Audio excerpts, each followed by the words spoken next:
We're back for yet another Ender's Cataclysm update, this time featuring the Soul Blacksmith and Netherite Monstrosity Rework. Make sure to watch my previous videos to see what other content this mod offers. The Soul Blacksmith generates very rarely in all nether biomes. It's locatable with an Eye of Monstrous. It's an Eye of Ender copycat that doesn't break after a few throws. This structure was once a bustling smithing plant producing what seemed to be weapons of war, now standing still, leaving behind remnants of its glory days. Crying Obsidian, Lodestones, and Gilded Blackstone are the unique blocks players should look out for. Raw gold blocks and ancient debris are also scattered around. I found 9 debris in total. I'll get your scavenger hunt started by showing you the harder to find ones. There's one below the left crane closest to the entrance, and one tucked underneath a pile of blackstone behind the main tower.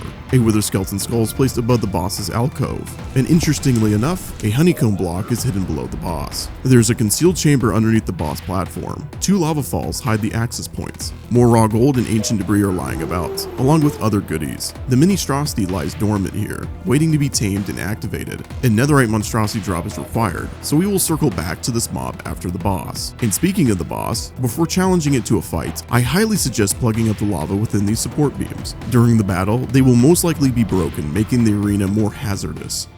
It's finally time to get to the good stuff. The recommended equipment for the Netherite Monstrosity is as follows. Diamond armor, prot 4 isn't necessary, power 5 bow, multiple shields, most attacks can be blocked, golden apples, ender pearls, and fire resistant potions or powder snow buckets. Approach the metallic behemoth to initiate its activation.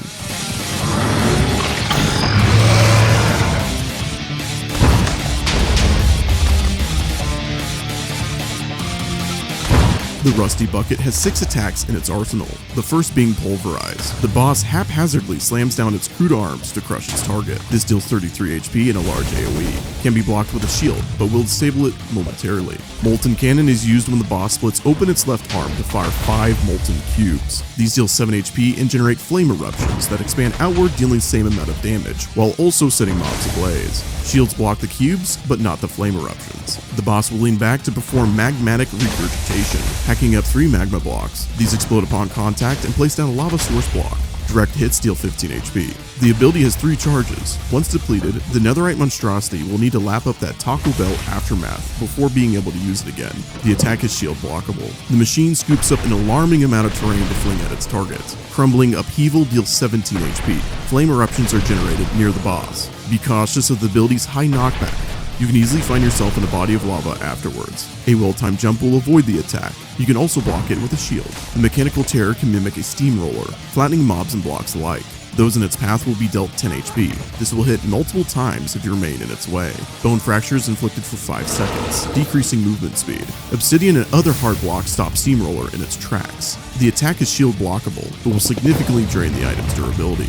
The final ability is Rejuvenating Guzzle. We've already seen this, but allow me to expand on it further. The boss consumes lava in a large radius. Upon doing so, it will heal either 30, 45, or 60 HP. The amount consumed doesn't correspond with how much health is recovered. It's random each time, dropping the Netherite Monstrosity's health to 33% through this phase 2. Upon reaching this threshold, the boss slams down its arms in fury, decimating any nearby blocks. Some abilities are empowered during this phase. Pulverize inflicts burning now, and flame eruptions spread further. Other information you should be aware of is that the boss passively breaks blocks if trapped.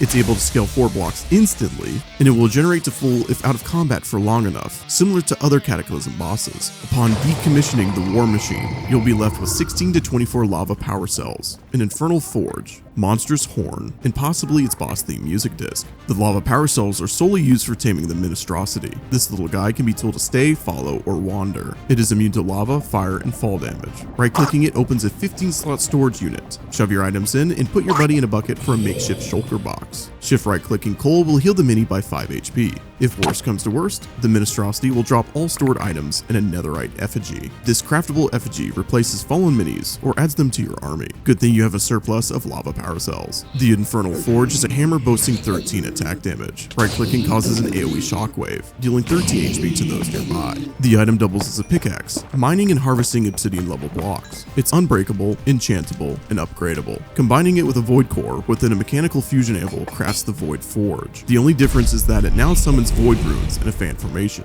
dealing 7 HP twice. The monstrous horn upgrades a netherite helmet to a monstrous helm. The protective stats remain the same, but a passive ability is provided. When your health drops below half, nearby mobs are pushed away and the user is granted the monstrous effect for 10 seconds. The effect gives an additional 3 armor points, bonus knockback resistance, and recovers 4 health points over its duration. The effect keeps triggering off cooldown until half health is achieved.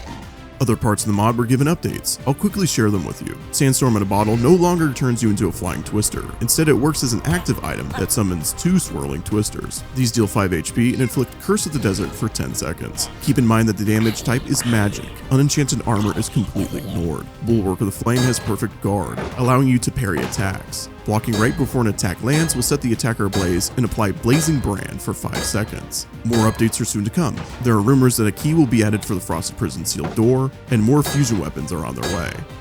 That'll do us for now. Click the playlist on screen to access all my Cataclysm videos. But before you go, let me know what you think of the update. While you're down there, check the description for mod links. Thanks for watching, like the video, subscribe, and consider becoming a channel member. You'll be put on the screen along with these lovely people. And as always, Kermits, stay snazzy.